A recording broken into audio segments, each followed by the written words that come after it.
67 కోట్ల మంది వానరులు మహావీరులైనటువంటి వారు రామలక్ష్మణులతో కలిపి పడిపోయారు.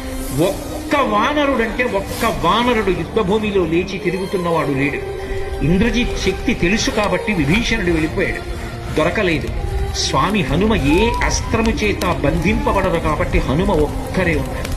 అందరిలో పెద్దవాడు, బ్రహ్మ యొక్క అంశలో వచ్చినవాడు జాంబవంతుడు నేల మీద పడిపోయి ఉన్నాడు.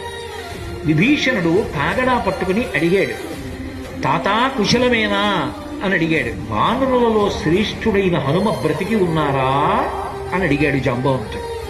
విభీషణుడు అన్నాడు, తాత నువ్వు అడగవలసినది రామలక్ష్మణులు కుశలముగా ఉన్నారా అని అడగాలి. హనుమ కుశలముగా ఉన్నారా అని అడిగారేం తాత అని అడిగారు. మొత్తం వానరులు రామలక్ష్మణులతో కలిసి పడిపోయినా కూడా నష్టం లేదు. హనుమ